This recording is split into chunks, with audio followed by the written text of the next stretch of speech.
Arcade Heroes.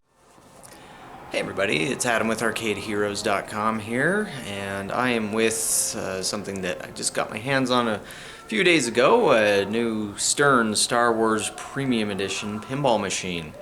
I would have done an unboxing of this, but it arrived at something like 7:30 at night on a Thursday, which I wasn't aware it was going to be showing up at that time. I was expecting it to come last Friday, so wasn't able to get that. So instead of an unboxing, I'll just do an overview.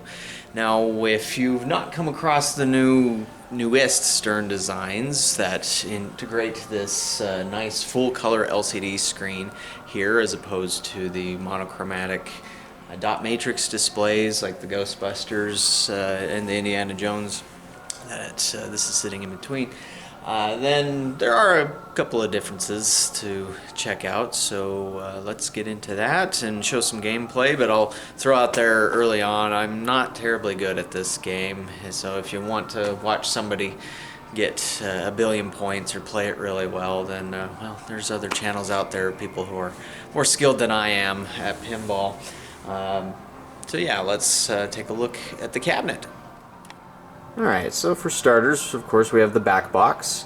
Now, to integrate this LCD, they didn't use the same size as the dot matrix displays, and so you've got a slightly smaller back glass. Translite, I think, is the correct term. But for the premium edition, they have a very strong focus on the dark side of the Force. Although personally, I kind of like the Pro Translite a little better. That's just me as far as the artwork goes. I mean, I still think it looks great. It looks like it's all hand-drawn or painted, but to cover everything Star Wars, it's kind of nice what the Pro offers. Premiums have this little Stormtrooper badge. And then, of course, there is the LCD, and You will know when you're calm, at peace, okay. passive. Thanks, Yoda. So that's what happens when I hit the button there. Now you're noticing the champions that it's showing here. So this has a lot of different variations on a leaderboard as to things that you can aim for to enter in your initials. So that's kind of nice, so that it's not simply just the top 5 scores like Grand Champion, then high score 1 through 4. And that is something that we noticed with Star Trek Pinball. Sorry, I just have everything off this morning just to save a little bit on electricity. But anyways, both of these games, Star Trek and Star Wars, were designed by Steve Ritchie. And with Star Trek, it did have some additional things to aim for as far as having a high score like that. But this seems to have many more. And so it's nice to finally have something that looks like it's from 2017 as opposed to 1997, because that's the thing, even as nice as the design is on games like Star Trek or Ghostbusters, had these been taken back in time, you wouldn't really notice much of a difference compared to other pinball machines of the day. In fact, in some cases you may think that it's kind of basic compared to what they were doing in the 90s. So having some newer tech, it's nice. Now, Stern is not exactly innovating here because they're not the first to integrate an LCD screen into a pinball machine. Of course, Jersey Jack, which I have on my channel as well, has been doing that for a while, and they have a larger LCD screen. Although, to be honest, I do like how they've handled this. I guess it's not too small, not too big. It seems just right, just like Goldilocks. But anyways, the game itself is the play field. So with premium, one thing you have different on the Death Star is it will open up to explode. It has more LEDs in the laser dish. You also have this Hyperloop ramp, which comes all the way down here, and it's a very, very cool effect that you get. So usually what you have to do is there's this ramp that will pop up here into the Death Star, and if you get that shot, which usually is easiest somewhere around here on the tip of this flipper. It'll go through this magnetic accelerator and just shoots the ball around the loop a few times, and that's very, very cool to watch. So that's probably the nicest addition to the premium model. But anyways, so yeah, we got the Death Star there. We have a TIE Fighter on a spring here. We've got another LCD here, which serves as kind of a virtual target type device, as things like TIE Fighters will pop up here. This is also where your skill shot is, as with this design, it is a very fast pinball. It can be a little difficult for beginners, as instead of the shot going up and around to the pop bumpers here, what it does is it'll shoot straight out of here and hit one of these targets, and then if you're not careful can drain. So fortunately there is a ball save feature in case something like that happens, but it's still kind of cool with how this works, with having TIE Fighters pop up and you hit the targets underneath to destroy the TIE Fighters, and it does some other things as well. The skill shot is mentioned with the newest software that we just installed yesterday, v.092.0 I think it is.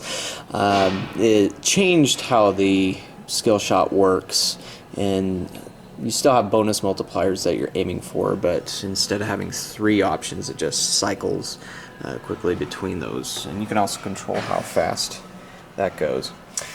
On the premium model, you have the Millennium Falcon here, which might be a little hard to see, but it does have blue LEDs in the back there. Probably be nicer if they were a little brighter.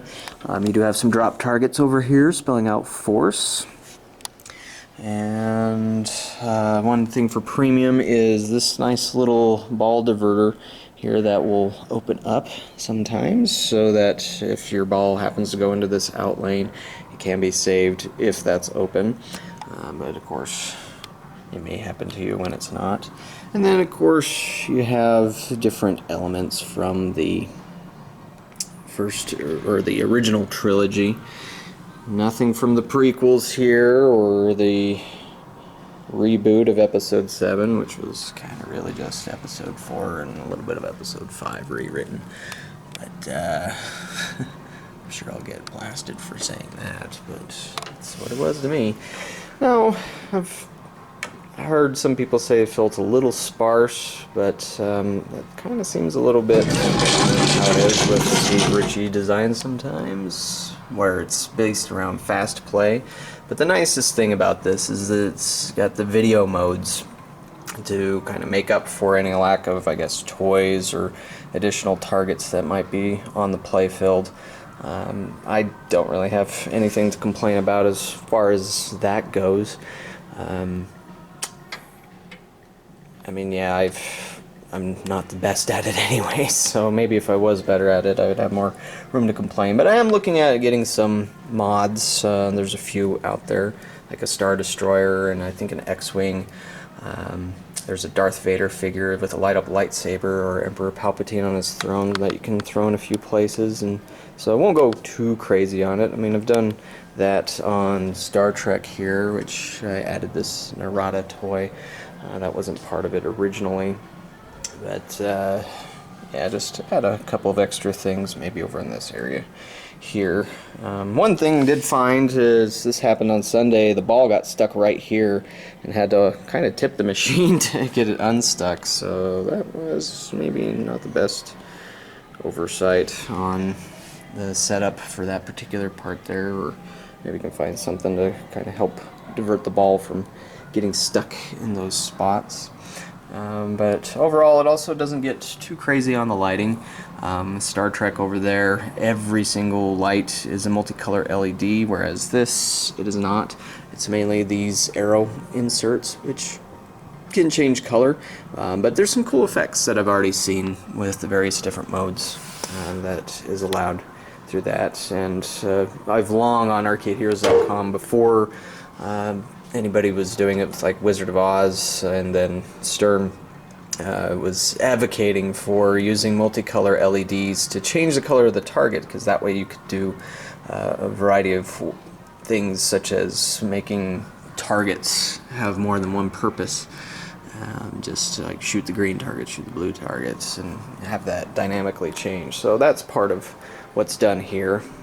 Now, getting to the bottom part, there is an action button here.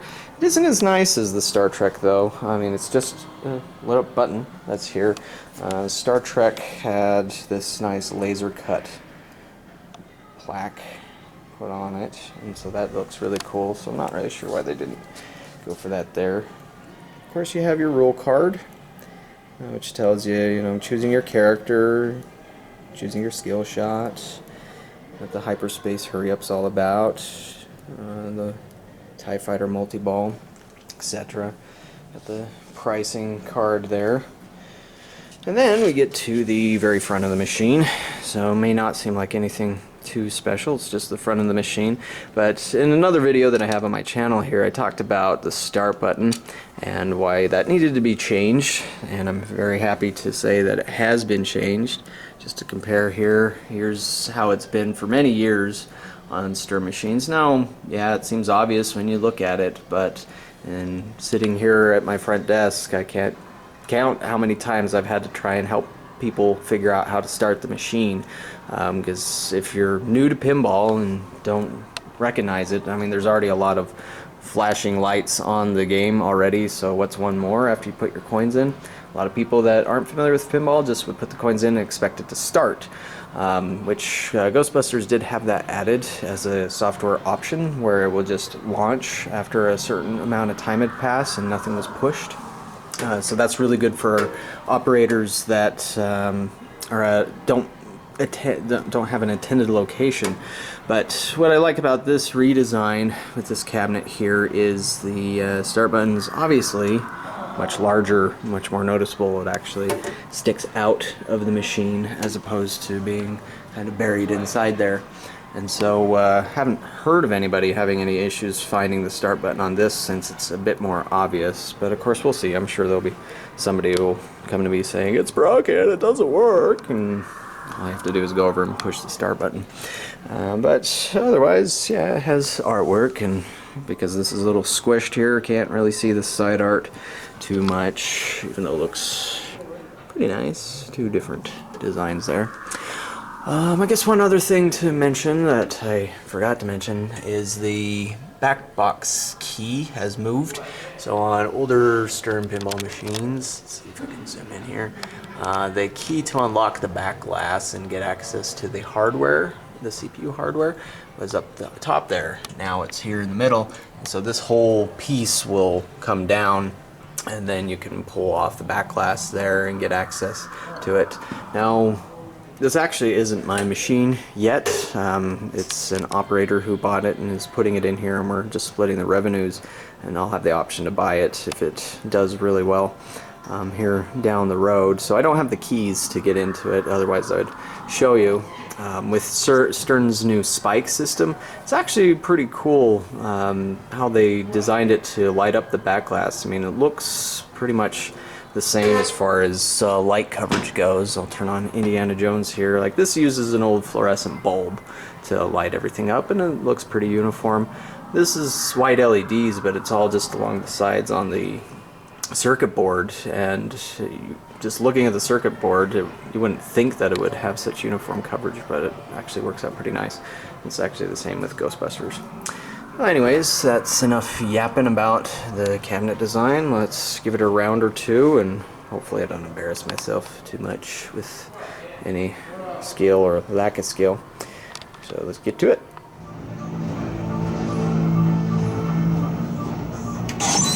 You're not actually going into an asteroid field. They'd be crazy to follow us, wouldn't they?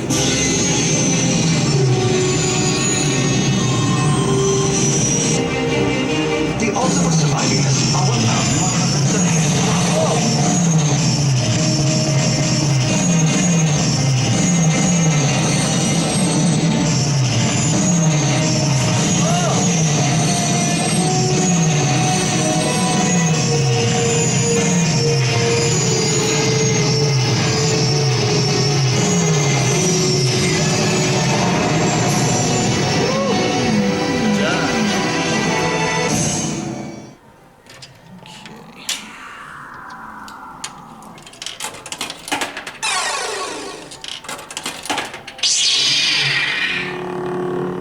So you can launch the ball using the action button or the plunger device if you want. That's kind of common on games.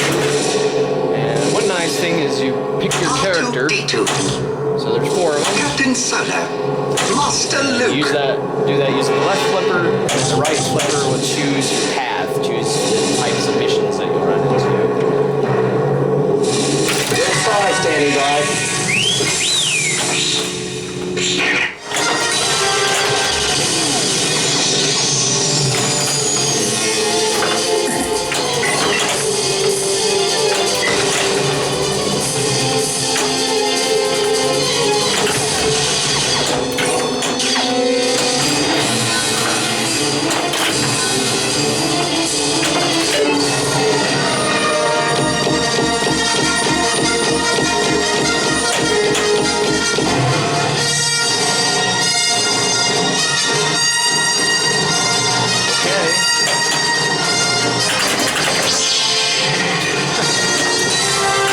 Software code's not exactly perfect still. Alright, let's do that.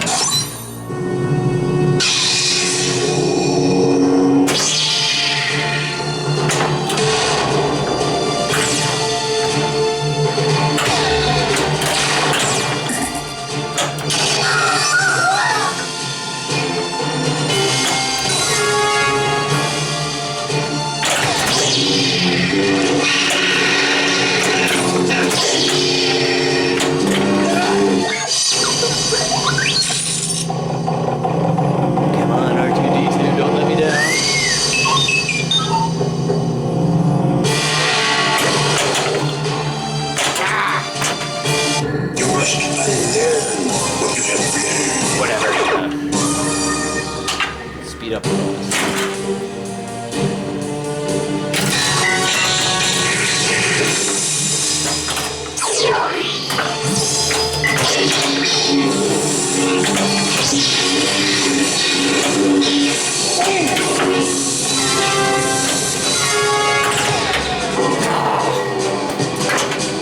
You are reckless. Oh, you're reckless.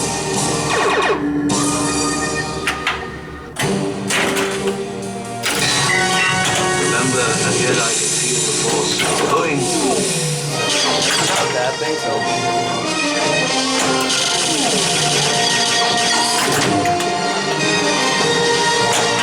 Come on. Its energy surrounds us. Behind us. Well, that's it for me. 110 million points. It does seem like this game rewards a lot of points. Even though I didn't really do anything. Let's do another round. Okay, let's do it somewhat awkwardly here.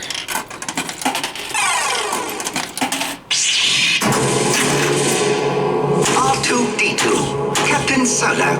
I'll be Captain Han Solo. I'm Captain Millennium Falcon. Edward Dad Mother shitting on that.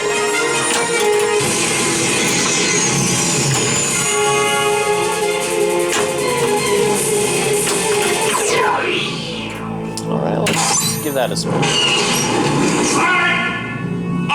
Oh, come on! One.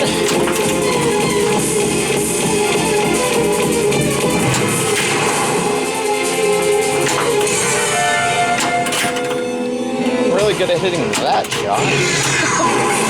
It helps I got out and pushed the mic.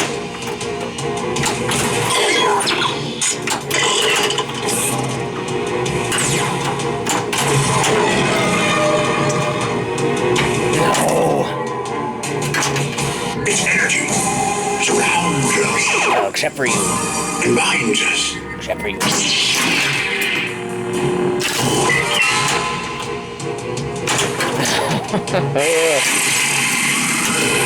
All has been saved, Captain Solo. This time.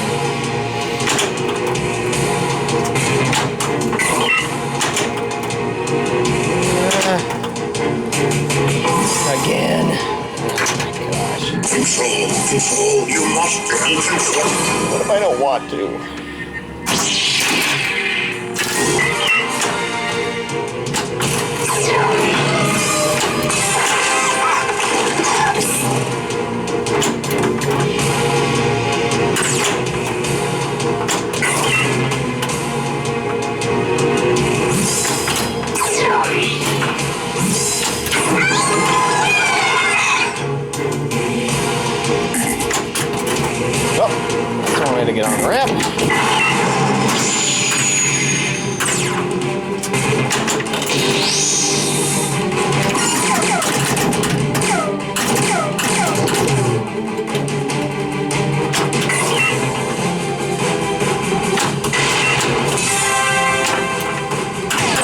TIE fighter.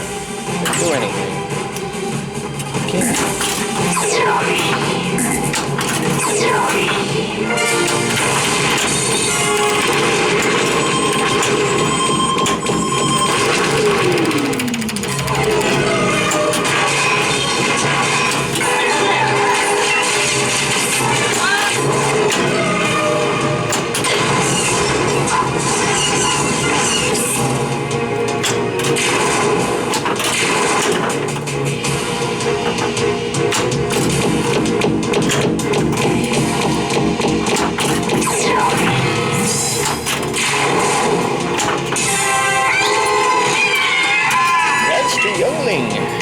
Or not. Do or do not. Please don't try. I'll try anyways.